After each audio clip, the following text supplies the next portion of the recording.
అందరికీ నమస్కారం. ఈరోజు మనం చెప్పుకునేది దత్తాత్రేయుడు ఆది గురువు. త్రిమూర్తుల మేలు కలయిక. అతడే మార్గం, గమ్యం, ఉపాసన, మోక్షం. అలాంటి దత్తాత్రేయ స్వామిని ఎలా ఆరాధించాలి, ఎలా పూజిస్తే స్వామి అనుగ్రహాన్ని పొందుతామో తెలుసుకుందాం. అంతకన్నా ముందు మన ఛానల్ని లైక్ చేయండి, షేర్ చేయండి, సబ్స్క్రైబ్ చేయండి. త్రిమూర్తి స్వరూపంగా భావించే దత్తాత్రేయ స్వామి ఆరాధనకు మనము చాలా ప్రాముఖ్యత ఇస్తాము.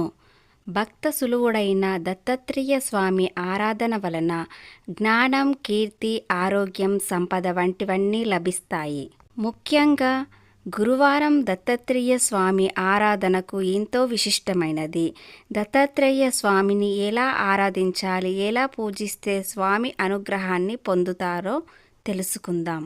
బ్రహ్మ, విష్ణు, మహేశ్వరులు తమ తమ అంశాలతో వారికి వరపుత్రులుగా జన్మించారు.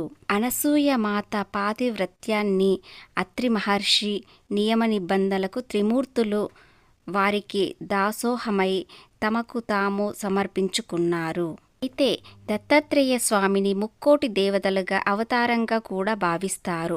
3 తలలు, 6 చేతులతో శంఖం, చక్రం, త్రిశూల ఆయుధాలు ధరించి తన వెంట 4 శునకాలు, గోమాతను వెంటబెట్టుకొని అవధూతలాగా కనిపించే దత్తాత్రేయ స్వామి ఘోటక బ్రహ్మచారి. తనతో ఉన్న గోమాత గాయత్రీదేవి స్వరూపమని, 4 శునకాలు 4 వేదాల స్వరూపాలని అంటారు. దత్తాత్రేయ స్వామిని పూజిస్తే త్రిమూర్తులను పూజించినట్లే. స్వామివారి అనుగ్రహం పొందాలంటే గురువారం రోజు సూర్యోదయానికి ముందే నిద్రలేచి శుచి అయి పూజా మందిరాన్ని శుభ్రం చేసుకొని దత్తాత్రేయ స్వామి పటాన్ని కానీ విగ్రహాన్ని కానీ ఉంచి గంధం బొట్లు పెట్టాలి. స్వామికి పసుపు రంగు పువ్వులతో అష్టోత్తర శతమానాలు అర్పించాలి. అలాగే పూజ పూర్తయ్యాక స్వామికి నివేదనగా పసుపు రంగు పండ్లను కానీ పసుపు రంగు ఆహారాన్ని కానీ సమర్పించాలి.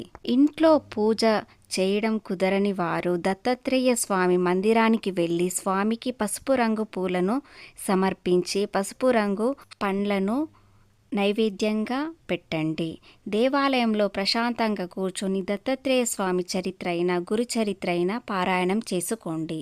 అలాగే గురువులకు 5 సంఖ్య ఎంతో కీలకం కాబట్టి నియమనిష్టలతో దత్తాత్రేయ స్వామిని 5 గురువారాలు పూజిస్తే సుఖ సంతోషాలు, ఆయురారోగ్యాలు, జ్ఞానం కలుగుతుంది. ఈ దత్తాత్రేయ స్వామి వారి అనుగ్రహం వలన అపమృత్యువు, ఆత్మహత్య, అకాల మరణాలు పొందినవారు ఆత్మలకు ఉన్నత గతులు కలిగించే అతి సులభమైన మార్గము. ఏ వ్యక్తికైనా జీవితంలో స్థిరత్వం, ఐశ్వర్యం, పదవీ యోగం రావాలంటే గురువు అనుగ్రహం పొందాలి. భగవంతుని అనుగ్రహం కావాలంటే ముందుగా గురువు అనుగ్రహాన్ని పొంది తీరాల్సిందే. అందుకే దత్తాత్రేయ స్వామి అనుగ్రహం పొందండి.